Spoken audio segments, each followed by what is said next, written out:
Okay, I think that we're actually ready. So the name of the show is Outlaws, Death, and Tarnished Love, songs that our ancestors sang.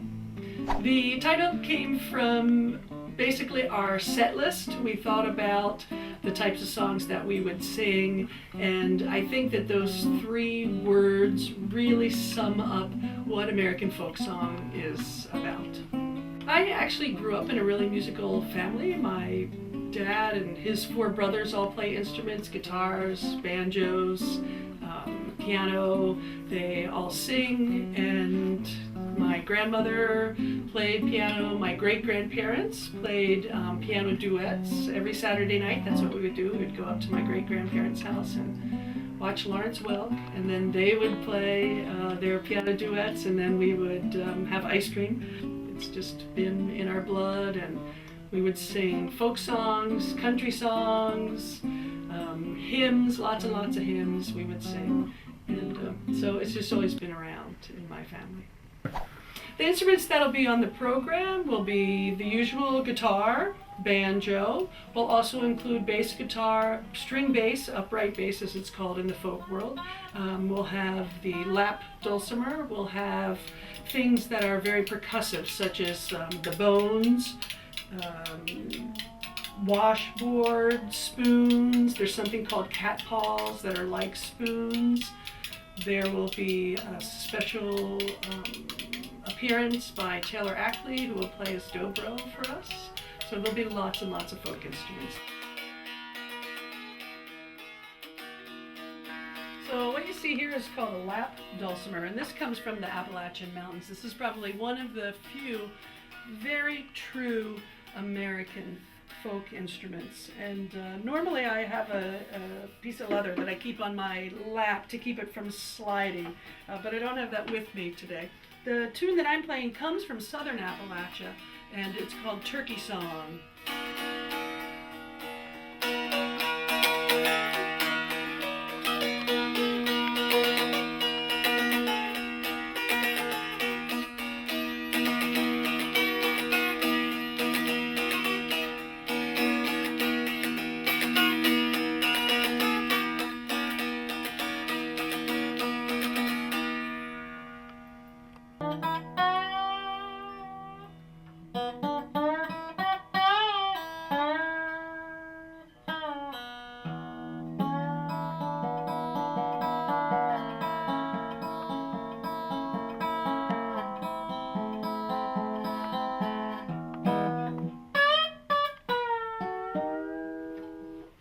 So this is a dobro.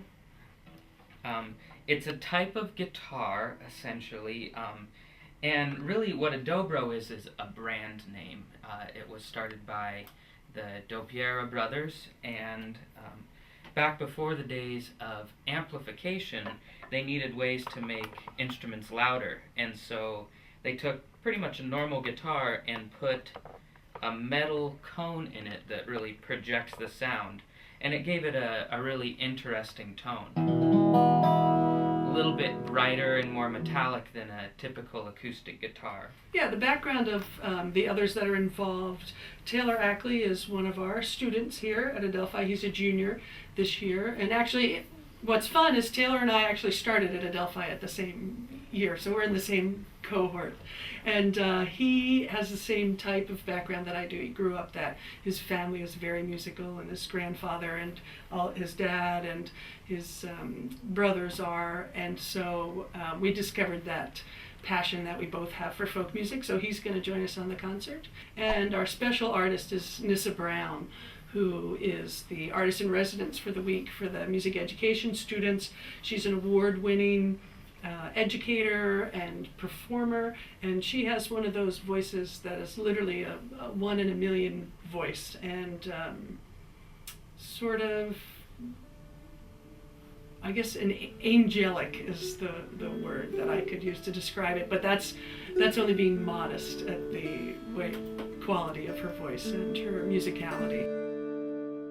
Oh, Sister Phoebe, how merry were we the night we slept under the juniper tree.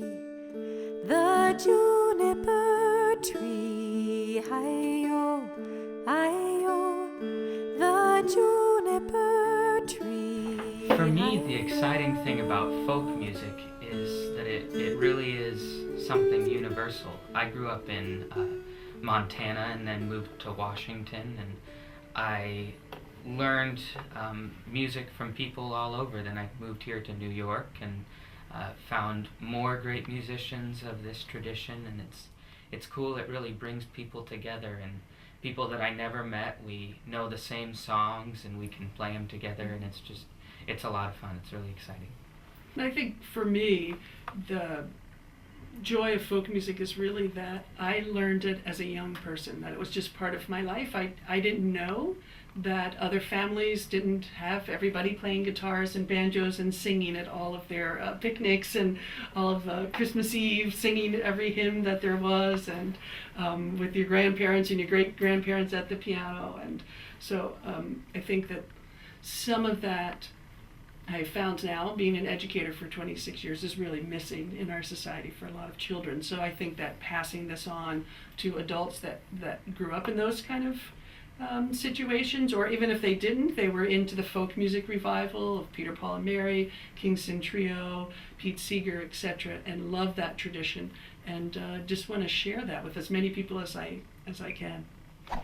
So the program that's called Knick Knack Paddywhack is for children, and we will be singing very traditional songs that everyone will recognize. Things like Old MacDonald, She'll Be Coming Round the Mountain, those types of songs that are made for young children.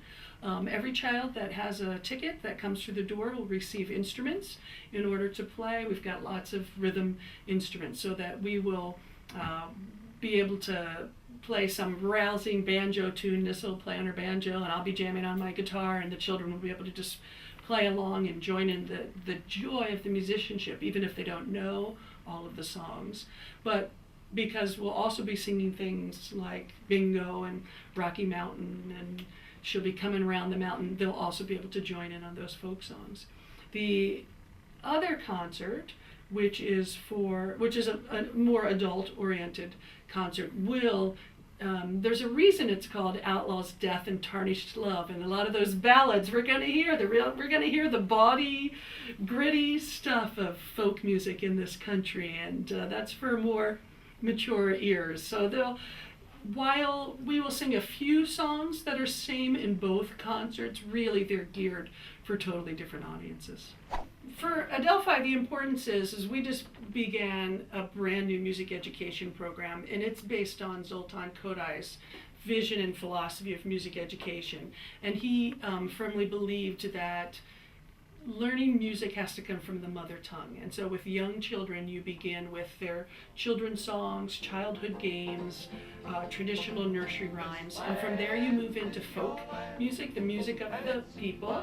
And from that music you can learn literacy to move into great works of art and understanding music from all around the world. And so because of our new program, we're inviting Nissa Brown, who is an amazing folk musician, to come in and spend a week with our students, the music ed majors, so that she can give them real grassroots experience in what folk music really means in the Kodai world. And from there, we realized if she's going to be here, we should put together a couple of concerts. So we put together the adult concert and the children's concert, and it's just sort of really expanded very quickly. We find out students that are very good folk musicians and other people, and so it just keeps expanding from just becoming artists in residence for our students to being much larger and reaching to the communities, both young and old, here on Long Island. And I'd like to see that last as a long tradition. I think it'll be a nice place to start with the community, and we hope they come in and support this program. And I know that a lot of folk musicians hopefully will probably come out of the woodwork from this concert and get in touch with us and come and be part of the community of Adelphi University and folk and support our music education program. I think the reason people should come who maybe aren't familiar with folk music is because it instantaneously make them realize that they've been missing something in their life, and hopefully it will help them begin and move forward with their love of folk music. I don't think anyone over the age of 30 has not been exposed to folk music because of the folk music revival, but during the 50s and the 60s and even into the 70s in some places. But I think if you haven't been exposed, even if you are unsure about how you sing, or you feel like, I don't play any instruments, there's something about folk music that stirs the soul, and in order to be moved by music, we sort of have to learn how to move to music, and this is the place to learn how to move to music so that we can be moved by it in other situations.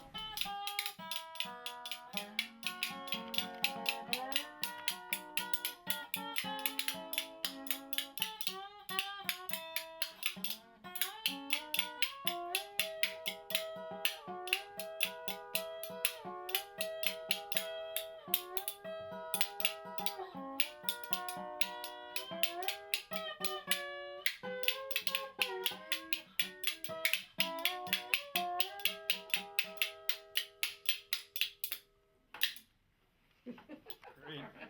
That was great.